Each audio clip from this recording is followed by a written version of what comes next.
Many years ago, when I was a teacher in a secondary school, a teacher of English, or language as I prefer to call it, there was not so much a saying, but you often heard it said, he or she, they're not very good academically, but they're very good with their hands. And I found it so patronising. How can you be good with your hands if you're not good with your brain? And it's the perfect example of how academic has taken on us an air of superiority, and the hands have become, well, if all else fails, do something with your hands. And I saw recently a man in the Welsh Valleys who had been unemployed for a long time, and a lot else had happened to him, which is in the poem, had suddenly found himself, not suddenly perhaps, but had found himself through the appreciation of other people about what he was doing in his workshop at home.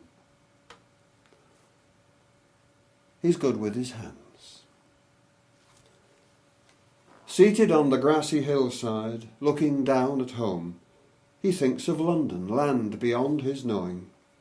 London, distant other place, now touching on his future, yet where, he says, he does not think of going.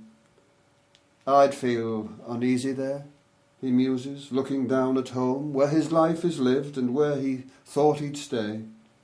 It's not the sort of place I'd like. I wouldn't feel at home, it's a fairy story land, far, far away. He ponders on these simple thoughts, as if to test their truth, then an eloquently silent, moistened eye. Of course, as father said, you never know what's round the corner. It may be I shall visit, by and by. He rises, stretches, lifts his bag, and slowly wanders down, past the greening slag heap where his pit once thrived, thence through quiet village streets and past his childhood home to the workshop where his sense of self revived. He sits and contemplates again how much his life has changed, a life of debt, of loss of self-esteem, a life of mental breakdown, a life of pointless breathing, until they helped him mine this richer scene. The glob of lifeless clay applied, he shapes the living face of a woman, sister, mother, daughter, wife.